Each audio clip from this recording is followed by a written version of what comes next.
Muchas gracias, Mari. Muy buenos días, familia. Que el Señor bendiga rica y abundantemente nuestras vidas hoy.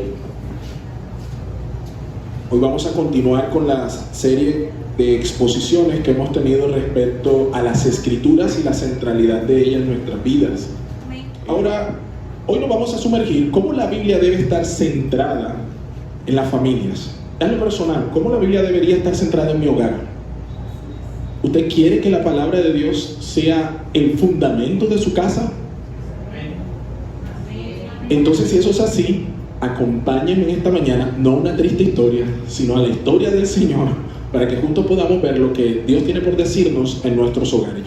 Vamos a iniciar la exposición de las Escrituras en esta mañana, donde nos vamos a centrar hoy en esta exposición. Vamos a leer el libro de Deuteronomio. Usted lo va a abrir en el capítulo 6, versículos del 1 al 9. Deuteronomio 6, versículos del 1 al 9. Vamos a leerlo allí. Para los que están anotando, para los que tienen su blog de notas, el título de esta enseñanza y lo que vamos a estar estudiando hoy es Mi hogar fundado en la palabra. Dice la palabra de Dios: estos pues son los mandamientos y estatutos y decretos que Jehová vuestro Dios mandó que os enseñe, para que los pongáis por obra en la tierra a la cual pasáis vosotros para tomarla, para que temas a Jehová tu Dios, y guardando todos sus estatutos y sus mandamientos que yo te mando, tú, tu hijo y el hijo de tu hijo, todos los días de tu vida, para que tus días sean, ¿qué cosa? Verso 3. Oye pues, oh Israel, y cuida de ponerlos por obra, para que te vaya bien en la tierra que fluye leche y miel, y os multipliquéis, como te ha dicho Jehová, Dios de tus padres. Verso 4. Nuevamente reitera: oye Israel, Jehová nuestro Dios, Jehová uno es. Y amarás a Jehová tu Dios de todo tu corazón y de toda tu alma y con todas tus fuerzas. Y estas palabras que yo te mando hoy estarán sobre tu corazón, y las repetirás a tus hijos, y hablarás de ellas estando en tu casa, y andando por el camino, y al acostarte, y cuando te levantes, y las atarás como una señal en tu mano, y estarán como frontales entre tus ojos, y las escribirás en los postes de tu casa y en tus puertas. Dios bendiga su palabra. Vamos a meditar sobre este texto. Amados hermanos, en esta mañana nuestras familias, al igual que las familias hebreas, fueron sacadas de la esclavitud. Ellos de la esclavitud de Egipto. Usted y yo hemos sido sacados de ¿cuál esclavitud? Éramos esclavos al pecado. Así es, así lo dice la Biblia. Mientras que ellos estaban bajo la opresión de un faraón, usted ha estado bajo la opresión, usted y yo hemos estado bajo la opresión de un príncipe. El príncipe de las tinieblas de este mundo caído. Así que Dios te saca de esas tinieblas, al igual que lo hizo con el pueblo hebreo, a cada una de estas familias, y luego ha creado un pacto con ellos y ha creado un pacto contigo. ¿Para qué? Ese pacto fue establecido para que tú y yo gozáramos de una comunión especial, íntima y amorosa por encima de las demás naciones. Eso fue lo que hizo el Señor con Israel, ¿se acuerdan? Y aquí yo hago pacto contigo, ¿verdad? Y tú serás mi pueblo, yo te seré por Dios. Vas a estar por encima de las demás naciones. Ninguna otra nación gozaba de lo que el Señor estaba estableciendo con este pueblo. Así que tú y yo no somos como los demás. Tú haces una diferencia, al igual que el resto, al igual que Israel era diferente a los demás.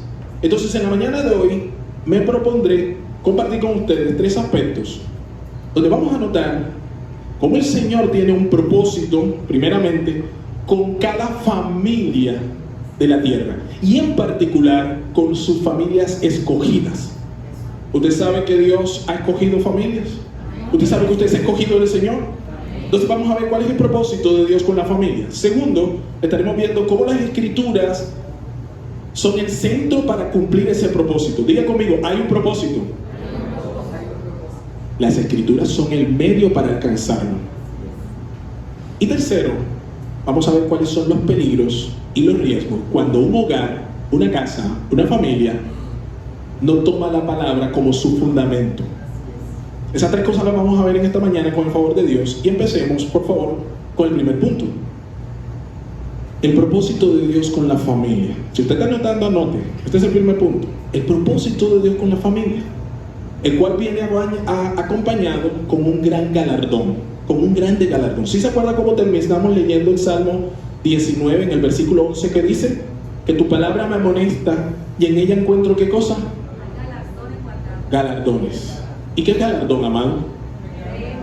Hay bendición. Entonces miren acá, hay un propósito que viene acompañado de bendición.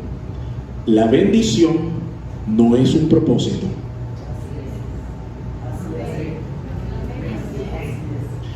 Usted puede tener la tentación de creer que las bendiciones son propósitos. No, las bendiciones son añadiduras, porque hay un propósito mayor. Entonces vamos a ver de qué se trata ese propósito en el contexto de una familia. Primeramente, el propósito de Dios con el pueblo de Israel cuando lo sacó, con el pueblo hebreo cuando lo sacó de Egipto, era prepararlo. Atenti, familia, atenti, no se me distraigan. El propósito con el pueblo de Israel, con el pueblo hebreo, cuando estaban justamente en este capítulo 6, era preparar al pueblo y convertirlo, escúchame bien, prepararlo y convertirlo a través de los estatutos, mandamientos y leyes. ¿Qué son los estatutos, mandamientos y leyes? ¿Qué es eso? Las escrituras. Dígalo, la palabra. No hay leyes, estatutos y mandamientos sueltos. Hay uno solo, que se llama ¿cómo? La palabra.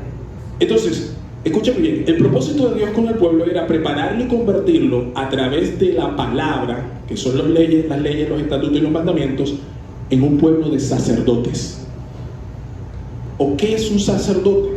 Bueno, en una definición muy simple, muy sencilla, sabemos que los sacerdotes cumplían varios roles que eran asignados a su cargo, pero en una definición muy esencial, un sacerdote es una persona que ha sido asignada para el servicio del Señor.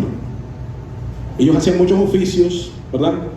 Los sacerdotes sacrificaban, los sacerdotes limpiaban, los sacerdotes intercedían. ¿Sí se acuerdan? Estos son muchos de los oficios, de las labores de un sacerdote.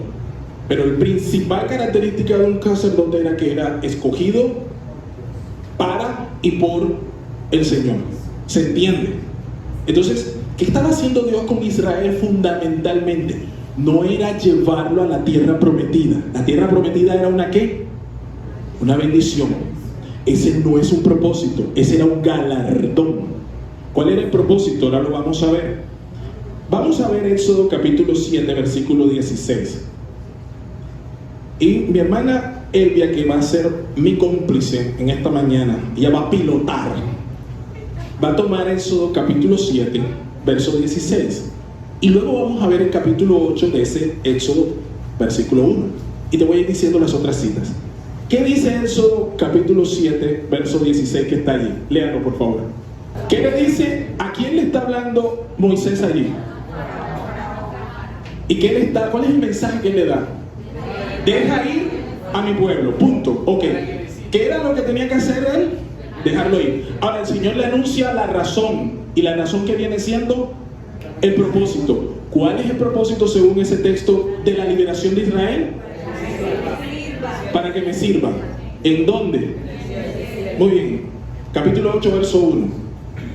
May, ¿lo puedes leer? Porque necesito ya que tú quedas la lectura. Entonces Jehová dijo a Moisés: entra a la presencia de Faraón y dile: Jehová ha dicho así, deja ir a mi pueblo para que me sirva.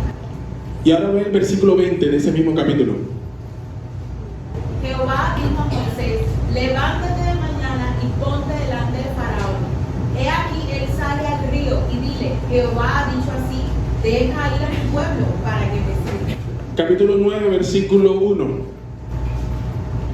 Entonces Jehová dijo a Moisés: entra a la presencia de Faraón y dile: Jehová, el Dios de los hebreos, dice así, deja ir a mi pueblo para que me sirva. Versículo 13 de ese mismo capítulo. Entonces Jehová dijo a Moisés: levántate de mañana y ponte delante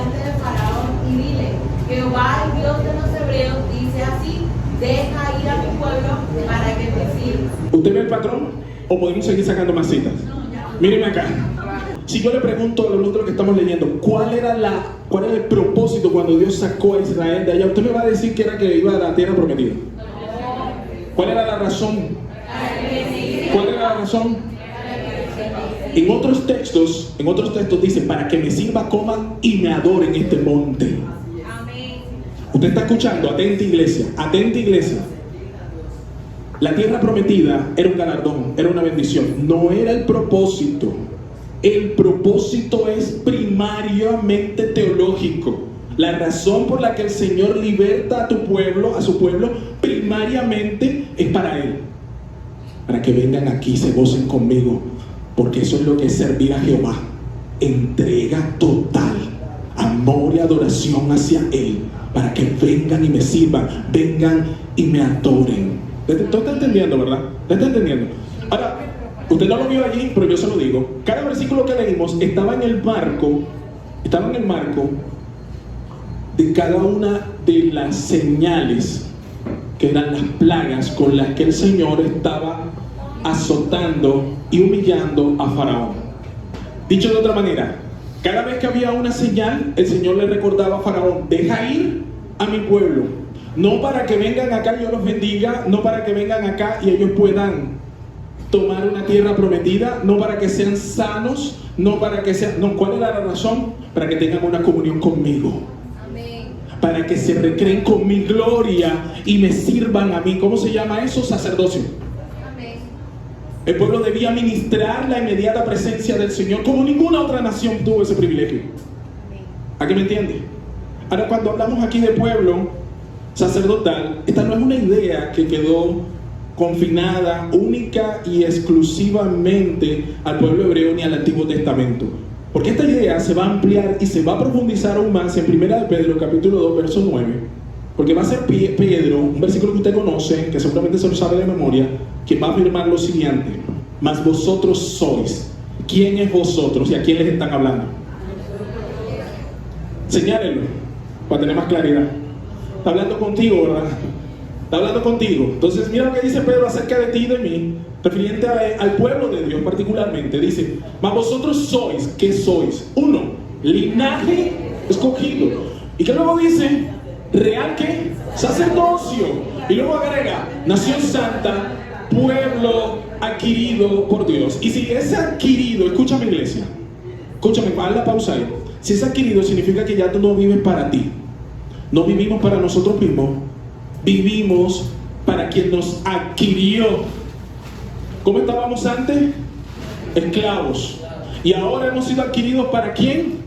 Para la gloria del Señor. Y entonces, ¿por qué Dios crea una nación de santos, una nación de sacerdotes? Respuesta: para que anuncies las virtudes de aquel que os llamó de tinieblas a luz admirable. Entonces vamos a pegar todo esto que estamos hablando aquí.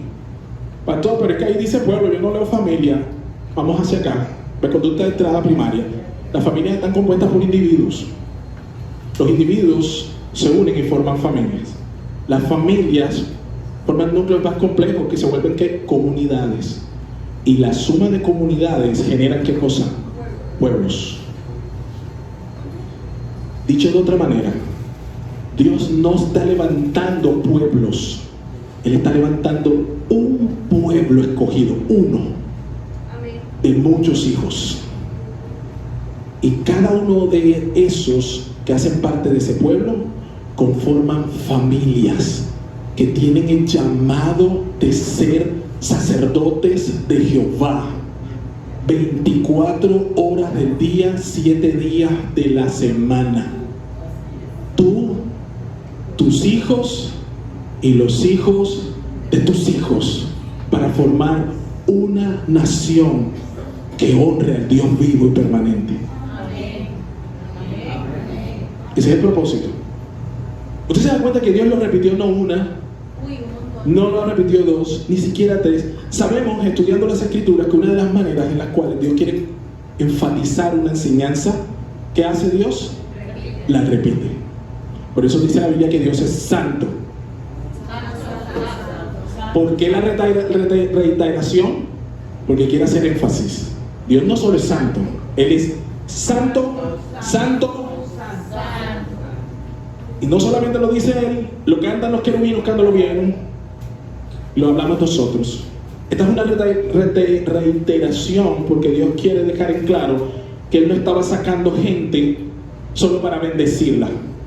Él estaba escogiendo hombres y mujeres para su servicio y adoración. ¿Qué significa eso, pastor? Significa que somos un pueblo constituido por hombres, mujeres, niños y ancianos que sirven a Dios con total fidelidad, sin pretextos, y lo aman con amor leal, intenso y profundo, y a la vez lo anuncian al mundo. Eso es lo que hacemos tú y yo. ¿Cuántos saben eso?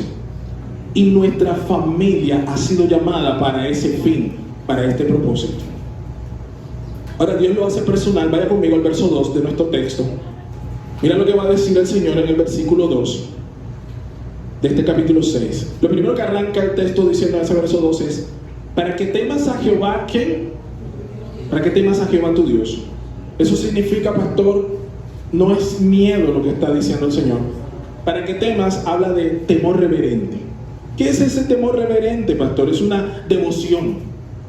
¿Y qué es una devoción? Amado, este término que dice aquí la Escritura respecto a que temas a Jehová es profundo porque tiene que ver con adoración, tiene que ver con entrega, tiene que ver con temor de fallarle a Él, no solo por consecuencias, sino por maltratar el corazón santo, el carácter santo de Jehová. Si no hay temor, amado, no hay restricción al pecado. Pero a la vez significa admiración. Del mismo modo como cuando tú te admiras de ese jugador de fútbol, el cual tú comienzas a hablar con otro y tratas de exaltar sus virtudes y argumentas con las estadísticas y los goles y las jugadas. Esa admiración, amado, es lo que también promueve el corazón de Dios cuando pensamos en ese temor reverente. Admiro a Dios por su carácter, por su gloria, y tú también comienzas a sacar las estadísticas de Jehová, comienzas a sacar sus movimientos grandes y comienzas a mostrarle al mundo lo maravilloso que es. Ahí está condensado en ese texto cuando dice: para que temas a Jehová, es decir, para que lo admires, lo adores, lo reverencies, le seas devoto. Y mira lo que dice: para que tengas una devoción reverente, es decir, que temas a Jehová tu Dios, guardando. ¿Cómo tienes una comunión íntima con el Señor? Guardando todos sus estatutos y sus mandamientos que yo te mando hoy. ¿Qué dice ahí? ¿Guardando cuántos? Algunos, los que más te gustan, ¿verdad? No, dice todos los estatutos. Entonces, ahora míreme acá. Esto es una mancuerna inseparable. Porque tú no puedes tener una comunión íntima. Tú no me puedes decir que tú tienes una comunión íntima con Dios si tú no estás tomando diligentemente el esfuerzo de tener el aprendizaje de sus mandamientos y de sus estatutos. ¿Se entiende lo que decimos? Y tú no puedes decir que estás siendo diligentemente guardador de los mandamientos y estatutos de Jehová y no tienes una comunión íntima con Él. Esas dos cosas no pueden ir juntas, porque algo está fallando ahí. Entonces escuchen aquí. La razón por la que aprendemos las Escrituras no es un fin, no es el propósito, es un medio. ¿Un medio para qué? El propósito es tener comunión con el Señor. El propósito no es aprender el pasaje, no es leer la Biblia, no es hacer el devocional. El propósito es que a través de ello yo tengo una comunión con el Señor, que yo guardo esa palabra y tengo esa comunión con el Señor. ¿Sí se entiende lo que estamos hablando? Porque puede ocurrir, amado, y sé que cuando estamos haciendo estos énfasis respecto a las Escrituras, puede ocurrir que usted termine concluyendo que lo más importante es leer la Biblia. Pase lo que pase, cueste lo que cueste, yo tengo que leer la Biblia. Y eso no está mal, pero sin un entendimiento claro, usted podría hacer de leer la Biblia el propósito. Y ese no es el propósito. La Biblia es un medio para que usted sea transformado. Y para que usted en esa transformación se acerque en comunión al Santo, Santo, Santo. Porque si usted lee y no es transformado, usted no está haciendo nada. ¿Sí se entiende lo que estamos haciendo aquí? Muy bien. Entonces dice: para que Jehová tu Dios lo temas. Es decir, para que desarrolles una comunión íntima de adoración con Él, que tú disfrutes la gloria de Dios. Tú no puedes disfrutar a Jehová si no entiendes lo que Él está haciendo en tu vida, y no puedes entenderlo si la palabra de Dios no está morando abundantemente en tu corazón. Entonces dice, para que guardes sus estatutos y sus mandamientos que te guardo yo. Viene la pregunta, ¿quiénes deberían hacer esto? Viene la respuesta, tú, tu hijo y el hijo de tu hijo. Vamos a detenernos allí. ¿Quiénes deberían hacerlo? Todos los que esta mañana están escuchando tienen ese llamado. Pero podemos mirarlo de una manera también de esta forma. Dios le estaba hablando a un padre, ¿cierto? Cuando dice tú, le está hablando a un padre, le está hablando a un hijo, y le está hablando ¿a quién más? A un nieto. Es decir, que Dios está hablando a las generaciones. ¿Cuál es el único espacio en que las generaciones se reúnen todas a la vez? La familia. Porque en una familia está un padre, está un hijo y un nieto. O sea que pueden haber 3 generaciones sentadas comiéndose, no sé, un plato guisado allí. ¿Sí o no? ¿Sí o no? Y por eso Dios ataca el núcleo allí. Por eso no dice que vayas a la sinagoga a aprenderlo, sino que tú tienes la responsabilidad. Tú, como decía un pastor amigo. Tú tienes la responsabilidad. No oigo allí que digan que tienes que ir al sacerdote o que tienes que ir necesariamente a aprenderlo a la sinagoga. ¿Dónde? Tú, tu hijo y tus nietos. Escúcheme acá. 3 generaciones establecidas allí para que el mensaje de Jehová no solamente quedara confinado a un grupo de personas. Dios no salva individuos, Dios está salvando naciones. Dios está creando un pueblo, el pueblo de Dios. ¿Usted hace parte de cuántos pueblos? De uno solo. ¿Cuál es ese pueblo? El pueblo de Dios. Somos el pueblo de Dios. Entonces, ¿quiénes debían tener esa comunión? Tú, tu hijo y tus nietos. Todos los que estén en tu casa, excepto el perro. Todos los que estén en tu casa. Cuando te dice tú, no está refiriéndose solo a padres, está refiriéndose a todos los que están escuchando en ese momento que están de pie. Puntualmente se dirige a los padres, pero también está hablando a los tutores. Tú y yo tenemos esa responsabilidad. ¿Cuál, pastor? Cumplir el propósito. ¿Cuál propósito? Que usted ame al Señor y le sirva. Ese es el propósito. No es la tierra prometida. Es que ames al Señor y le sirvas. Entonces le dice, para que temas a Jehová tu Dios, de devoción reverente, y para que guardes los estatutos que yo te mando. ¿Quiénes? Tú, tu hijo y tus nietos. Y luego dice él, ¿cuándo? ¿Cuándo dice allí? El domingo por la mañana. Y hay pastor que se me pasa de 45 minutos porque ¿cuándo dice allí? Todos los días de qué? De tu vida. Es decir, los domingos por la mañana, los lunes por la tarde, los martes por la mañana. Cuando te levantes, en todo tiempo, en todo momento, tú deberías estar caminando en este propósito. ¿Cuál propósito? Amar a tu Señor, guardar sus mandamientos, servirle con fidelidad y enseñarlo también a tus generaciones. Si eso no lo estás haciendo, amado, tu familia no está caminando en el propósito. Escúcheme aquí. Es aquí donde la familia y las generaciones les es asignada una tarea, que es tener devoción reverente a través de guardar la palabra. La buena noticia es que además eso va a traer una bendición asociada. Míralo cómo termina el texto diciendo, para que tus días sean como prolongados. Entonces mire que este es el deber ser de la familia, este es el propósito. Dios quería que las familias pudieran entender ese propósito, que caminaran en ese propósito y que cumplieran ese propósito. Pastor, ¿cuál propósito? Tener una comunión íntima con el Señor, que se debería reflejar en familias que sirven con fidelidad y aman al Señor con amor leal, intenso y profundo. Allí debe usted estar trabajando. Y en esta mañana hay buenas noticias. Pastor, es que yo siento que no estoy trabajando. Tranquilo, que usted está bajo un Dios de oportunidades. Y esta es la mañana para usted. Esta es su oportunidad. No lo sabía, ahora lo sabe. Entonces usted tiene que servir con fidelidad. ¿Quiénes? Tú, tu hijo y el hijo de tu hijo. ¿Se entiende? ¿Se entiende? Ese es el propósito para la familia. Ahora mira lo que va a decir el Señor más adelante. Versos 4 y 5 dice, oye Israel, Jehová nuestro Dios, Jehová uno es. Verso 5, y amarás a Jehová tu Dios. Óyeme bien cómo lo dice. de todo tu corazón y de toda tu alma y con todas tus fuerzas. Muy bien, vamos a desgranar esto que está aquí. Entonces, si yo le preguntara cuál es el propósito de Dios con la familia, ¿usted qué me responde? ¿Para qué Dios te libertó del mundo? Para servirle. ¿Se entiende, verdad? Rapidito. ¿Por qué el Señor libertó a Israel, al pueblo hebreo de la esclavitud de Egipto? ¿Para qué? ¿Quiénes? ¿Quiénes? Toda la familia que estaba. El pueblo está constituido por familias. Para que un pueblo sirva, implícito está acá, deben haber familias caminando en ese servicio. Porque el pueblo no es una entidad ajena. No, es que somos una iglesia. Y sin esta iglesia, ¿qué la iglesia no sirve? Entonces tú no sirves.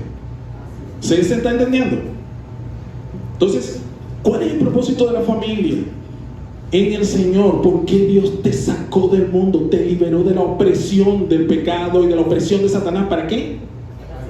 Para que vengan, lo ames y qué, y le sirvas con fidelidad. Dios no te sacó de eso porque Él es el genio de la lámpara y ahora tú le vas a estar sobando la barriga con cédeme, lléname, tócame. Ese no es el punto. Ese no es el punto. Dice que somos un pueblo ¿cómo? Adquirido por Dios. ¿Para qué? Eso se llama propósito. Tu compromiso es anunciar el Evangelio.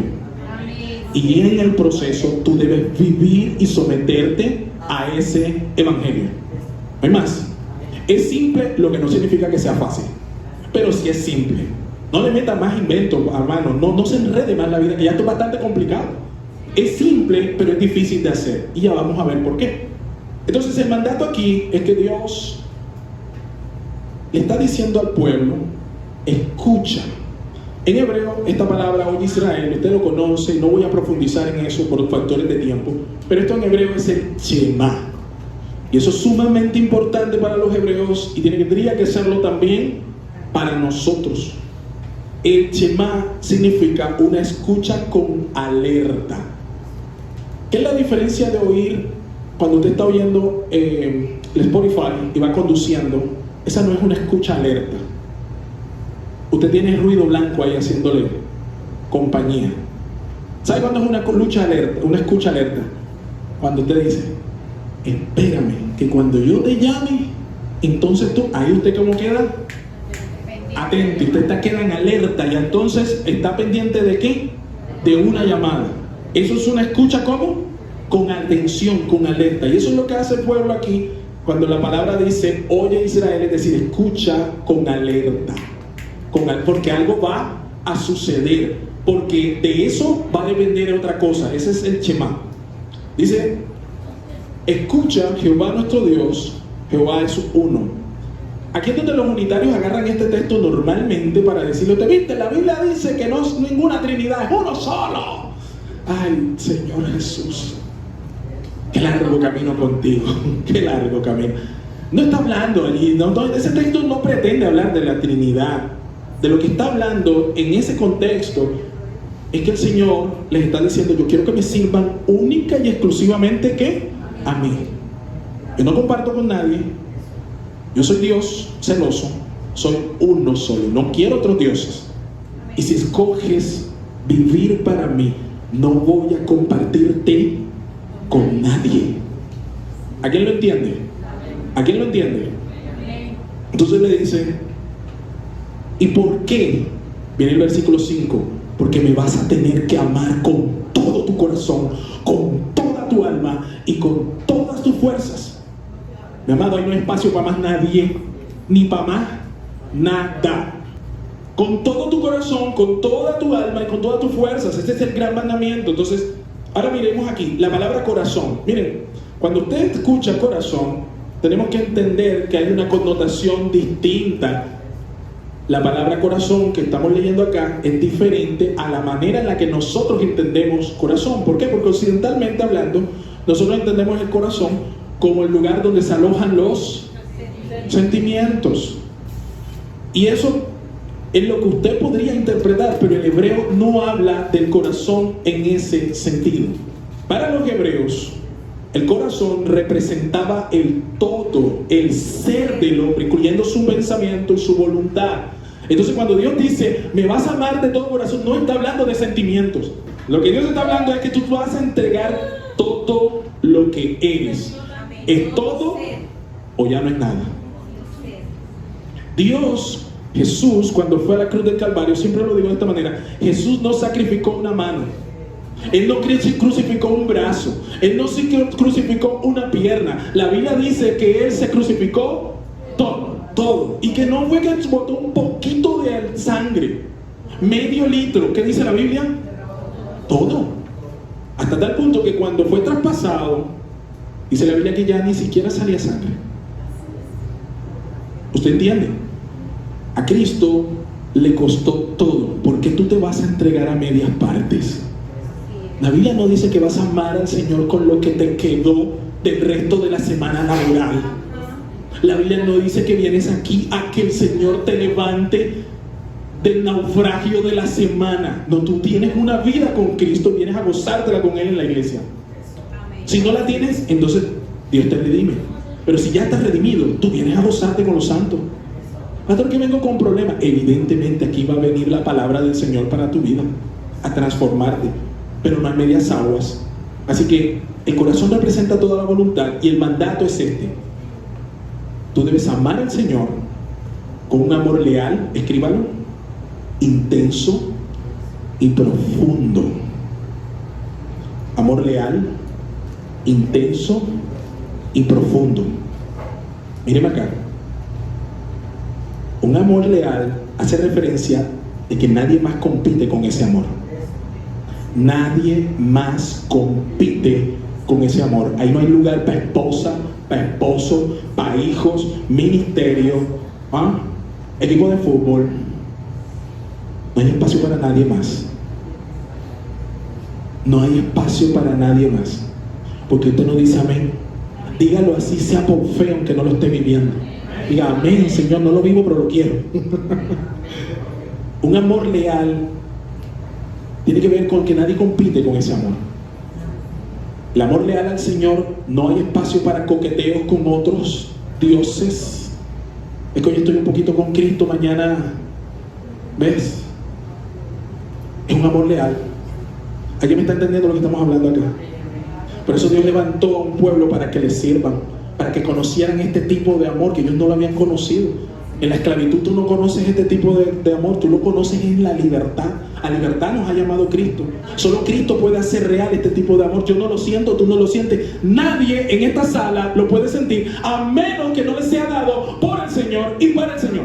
Amén. Ese es un tipo de amor que va más allá de los hijos, va más allá de la esposa, va más allá del esposo, va más allá de lo que tú amas.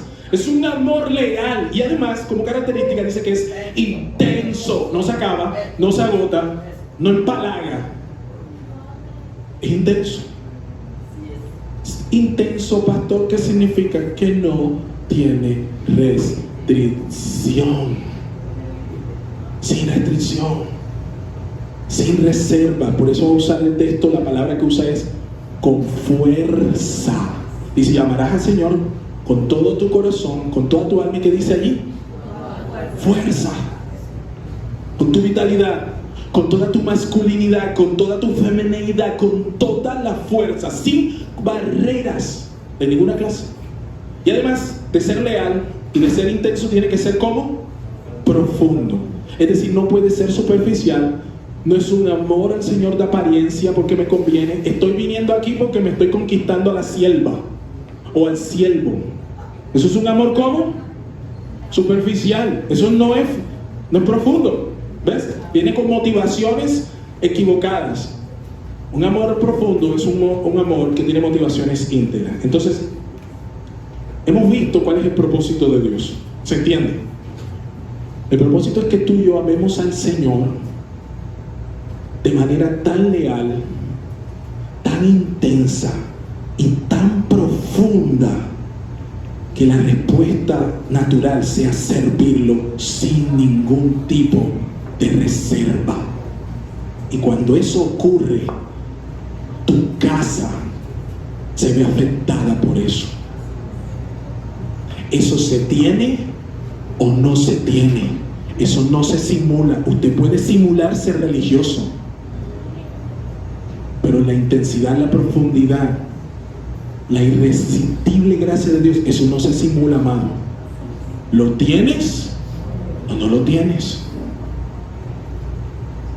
Ahora viene la gran pregunta, punto 2. ¿Cómo podemos cumplir ese propósito? Porque ya lo vimos, esto es lo que Dios quiere, esto es lo que Dios dispone, esto es lo que Dios anhela. Usted tiene que preguntarse, si usted está metido en esta enseñanza, usted debería estar preguntándose mientras está ahí sentado, haciendo, ¿ve? El paralelo, dice, caramba, yo no sé si yo tengo esa intensidad, pastor. Lo vamos a arreglar. No yo, la palabra de Dios. Pero lo vamos a arreglar. ¿Cuántos creen que lo vamos a arreglar? Eso se puede arreglar. Eso se puede arreglar. Usted no lo tiene, no se preocupe, Dios lo da a usted. Porque de Él viene y para Él es. Pero, ¿cómo podemos cumplir ese propósito, pastor? ¿Cómo podemos conocer ese propósito que es vital, caminar en ese propósito y cumplir ese propósito? ¿Cómo lo vamos a hacer? Entonces aquí viene la respuesta de las Escrituras. ¿Cómo lo hacemos? ¿Cómo hacemos que nuestras familias puedan entender el propósito, caminar en el propósito y cumplir ese propósito? Pues Dios nos deja instrucciones. Verso 6, vaya conmigo al verso 6. Mira lo que va a decir el Señor. Y estas palabras que yo te mando hoy estarán sobre tu corazón y las repetirás a tus hijos y hablarás de ellas estando en casa, andando por el camino, al acostarte, cuando te levantes. Entonces vemos aquí dos aspectos. ¿Cómo cumplimos el propósito? Siguiendo las instrucciones que nos llevan a ese propósito. ¿Cuáles son esas instrucciones? Diga conmigo, la palabra. ¿Ve aquí la importancia? Entonces míreme acá. Puedo asegurar lo siguiente. Adelanto un poco para lo de los riesgos. El problema nuestro muchas veces no radica en que no leamos lo suficiente las Escrituras. Puede serlo. El problema es que a veces ignoramos por qué las estamos leyendo y cuál es el propósito para hacerlo. A veces usted no se ha hecho consciente de que su casa necesita caminar en un propósito simplemente porque no lo conoce. Y el lunes se le mezcla con el martes, y el martes se le mete con el miércoles, y el miércoles con el sábado. Y cuando viene a ver ya es un mes, y cuando viene a ver ya es un año, y los hijos se le hacen grandes.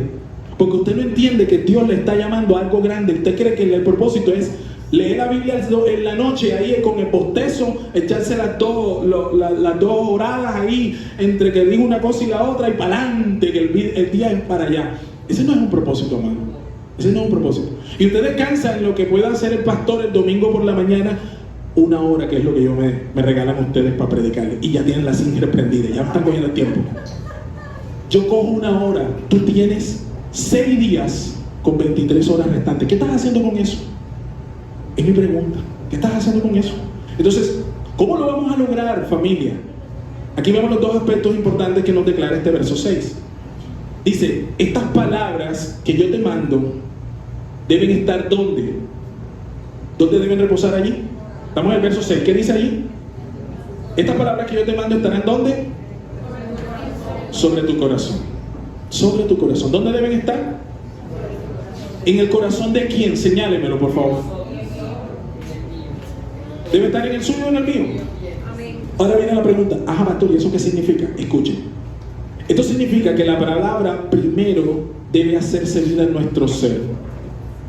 Nótese que el texto no dice que debe estar en el bloc de notas, en su cuaderno de apuntes, en el estado de WhatsApp, en el muro del Facebook. Dice, ¿dónde debe reposar la palabra? ¿Dónde? En su corazón. Y como ya lo dijimos, para el judío, el corazón representa el ser del hombre. Colosenses capítulo 3, verso 16, lo dice de la siguiente manera. Aquí habla Pablo, haciendo eco de esto que está diciendo la Biblia. Pablo dice, Colosenses 3, 16, ¿la palabra de quién? ¿La palabra de quién? Oiga, ¿usted se ha dado cuenta que cuando hablamos de la palabra, ¿qué dijo Jesús? Que Él era la palabra del Señor, el verbo encarnado. ¿Sí se acuerdan? O sea que cuando nosotros decimos de alguna manera, cuando estamos diciendo que nuestras casas deben estar fundadas en la palabra, ¿sabe también de qué estamos diciendo? Que nuestras palabras deben estar fundadas ¿dónde? En Cristo. En Cristo Jesús. Él es la palabra, Él es el logo encarnado. Entonces mira lo que está diciendo aquí. La palabra de Cristo more, ¿cómo? Poquito. Poquito. ¿Cómo debe qué? Morar. ¿Qué es morar? ¿Cuál es la diferencia entre morar y visitar? ¿La visita es qué? Un ratico. ¿Qué va a hacer? Se va. ¿Y cuál es la diferencia con morar? Aquí entonces me surge la pregunta: ¿usted lee la Biblia como cuando le visita o como cuando mora? ¿Se entiende, verdad? La Biblia está diciéndonos aquí que la palabra de Dios no debe visitar tu vida. Yo no quiero visitaciones, olvídese de ese cuento. Yo sé que a los pentecostales les gusta esta palabra, a mí no. Yo no quiero visita porque la visita tiene esa connotación que hoy llegas y la visita un día se va. Pero Dios no está hablando de visita. Dios dice que Él hace morada permanente a través de su Espíritu Santo. Su palabra permanece para siempre. Eso es característica. Así que mira lo que dice el texto. La palabra de Dios debe morar, es decir, debe habitar y quedarse de forma escasa, como dice allí, abundantemente. ¿Y cuál debe ser la característica de una vida en la cual la palabra mora abundantemente? Tiene capacidad para enseñar, exhorta y tiene sabiduría. Además te invita a ¿qué cosa? A la alabanza. Cantas con gracia en tu corazón al Señor. Y tienes tanta abundancia que puedes cantar salmos, himnos y cánticos espirituales. No lo que está cantando Bad Bunny. ¿Ah? Porque de la abundancia de tu corazón habla ¿qué cosa? De la abundancia de tu lista de Spotify muestra dónde está tu corazón. Muéstrame tu lista de Spotify y yo te voy a decir qué está abundando en tu cabeza. ¿Por qué se ríen? Dije algo malo. Al final, revisión de listas de Spotify en línea. Me entran allá, dítale la clave de ese celular que vamos por ti. Hoy no hay prisioneros. Y algunos comienzan a irse.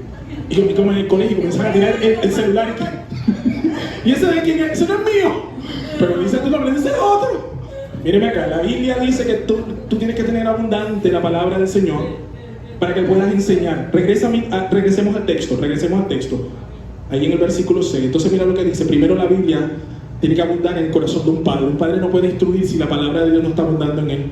Mira, a veces fallamos miserablemente en nuestra crianza, no porque no seamos buenos, inteligentes, sagaces, amorosos, sino porque la palabra de Dios no está morando correctamente en nuestros corazones. Porque tú te tomas el tiempo para trabajar 8, 9 y 10 horas diarias, para pagarle a un colegio por una buena educación para tus hijos, para brindarles a ellos una buena calidad de vida, les compras los útiles, gastas comprando un computador y un montón de cosas, y no te gastas ni un peso por comprarte un buen libro que te enseñe los principios escriturales. Amén, oye, ya. Y cuando la iglesia de manera gratuita te abre el espacio para enriquecer tu vida y hacer que la palabra de Dios more en tu corazón abundantemente, ¿qué haces tú? Ni te asomas. Y luego, pastor, es que no sé lo que pasó con mi hijo, ya no es como antes. No es como antes, ni lo va a ser. Porque tus hijos necesitan instrucción bíblica. Efesios, el texto que estamos estudiando, dice: padres, ustedes deben criar a vuestros hijos bajo la amonestación y la disciplina de Jehová. Y un papá que no es disciplinado espiritualmente no puede instruir espiritualmente. Un papá flojo espiritualmente no puede ministrar pasión a sus hijos, no puede ministrar servicio. ¿Hay gente aquí? ¿Hay algún sobreviviente? ¿Entró con la lamparita? Entonces dice la Biblia, primero debe estar ¿dónde? En tu corazón. Segundo, mira lo que dice el texto. Una vez está en tu corazón, en tu ser, lo segundo que estás llamado es a enseñar esa palabra. Mira lo que dice el texto, vamos a regresar otra vez lo que dice. Y estarán sobre tu corazón. Y luego de que estén en tu corazón, entonces sí, viene, miren el orden. El orden. Pastor, es que yo me cuesta trabajo hacer un devocional. Papi, ¿cómo no te va a costar trabajo si tú no vienes acá, papá bello? No te relacionas. Hija linda, no vienes, no puedes recibir instrucción. ¿Cómo vas a aprender por ósmosis? ¿Qué? Te lo mando así. Amado, usted tiene que ser intencional con el crecimiento. Así como pagas universidad y pagas colegio, Bueno, yo no te estoy diciendo que pagas, pero tú tienes que venir a instruirte, a recibir la palabra, a atarla en tu corazón. Mira lo que dice. Entonces, después de que esté en tu corazón, dice, acto seguido, consecuencia de eso es esto: y las repetirás a tus hijos, y las hablarás de ella, estando ¿dónde? Y andando ¿dónde? Y estando ¿dónde? Y también ¿cuándo? Entonces no se trata de que usted diga, buenos días Pablo, Juan 3:16. ¿Ya comiste? Éxodo 22. Sí, porque aquí yo tengo que ejemplificar, pues más de uno se monta en esa película. No es tirar Biblia, amado.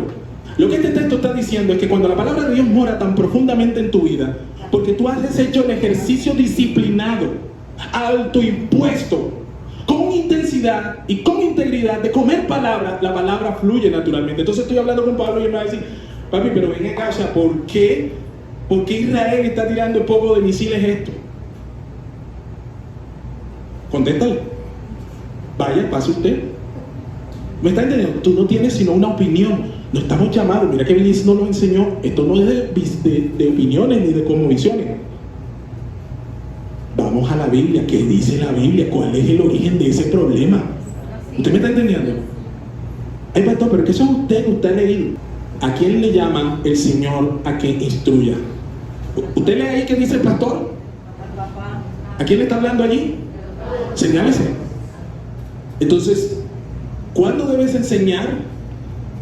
En todo momento. ¿Cómo?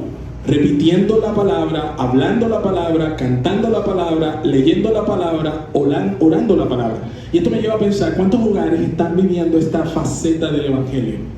Probablemente en su casa hay tanto entretenimiento que ahoga la semilla que deberías estar dando. O en algunos casos ni siquiera te estás esforzando por dar esa semilla. En esta mañana yo te animo, papá, mamá, abuelo, abuela, tío, que tenga aquí.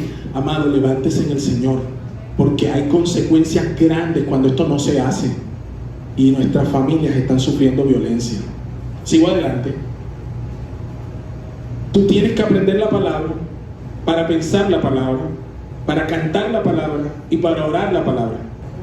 Si tú estás criando hijos, tu deber es procurar diligentemente escudriñar los textos que Dios tiene respecto a la instrucción y la crianza de los hijos, la disciplina, la corrección y el discipulado. Tú deberías estar aprendiendo a cómo pastorear el corazón de tus hijos. Si en la iglesia se arma un cuento de eso, tú eres el primero inscrito, porque esa es tu prioridad, ese es tu anhelo. Yo no puedo ir a corretearte y convencerte. Oye, tienes un hogar, está un poco regulanzongo, tus hijos no andan bien, papi, vente, concéntrate, ven acá.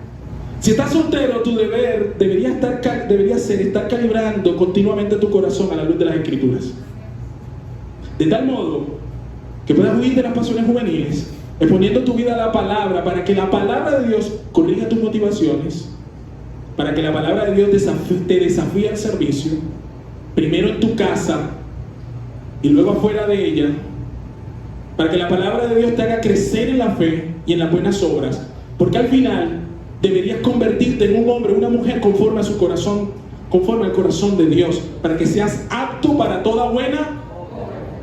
No debes pasar tiempo en eso. Por eso tenemos aquí red de jóvenes adultos, de chiquitos, de esto, para que los chicos crezcan en la palabra. Y esa no es nuestra responsabilidad, es tuya. Nosotros complementamos esa responsabilidad. ¿Alguien me está entendiendo aquí en esta mañana? Sigo. Si tú estás casado, tu deber debería ser pasar mucho tiempo aprendiendo de la palabra de Dios sobre cómo ser un buen esposo o una buena esposa conforme al corazón de Dios. Deberías aprender a apacentar el corazón de tu cónyuge. Deberías mirar cómo puedes cumplir tu rol bíblicamente, de tal modo que la palabra de Dios more abundantemente en tu corazón y tu matrimonio glorifique a Dios. ¿Se entiende, verdad? Hay bastante tarea por hacer. Eso para los que están desmotivados. ¿Yo para qué vengo el domingo a la iglesia? Para esto. Él viene a instruirte, amado.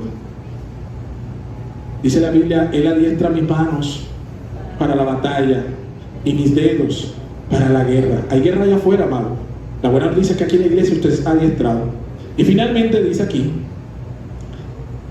y las atarás a tu mano como una señal, y estarán como frontales entre tus ojos, y las escribirás sobre los postes de tu casa y las puertas. ¿Eso qué significa? Que la palabra de Dios debe estar tan profundamente en tu corazón y en tu vida que sea una señal evidente para los que están en tu casa y fuera de ella. No tendrías que amarrártela, la gente tendría que verla en ti. ¿Sí se entiende lo que estamos hablando? Las atarás a tus manos. ¿Sabe qué significa? Que la palabra de Dios debería controlar lo que tocas y lo que haces. ¿Sí lo ven? ¿Sí lo ven? Atada, la palabra la tienes atada en la mano. Significa que la palabra controla tus actos. Como frontales en tus ojos. Significa que la palabra controla lo que tú ves y guía lo que piensas.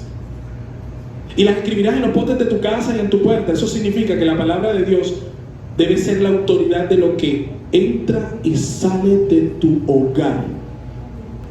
¿Cuál es el peligro aquí? Vaya conmigo. Versículo 10. Este es el peligro. Cuando Jehová tu Dios te haya introducido en la tierra que juró a tus padres, Abraham, Isaac, Jacob, que te daría. Y mira lo que empieza a decir el Señor.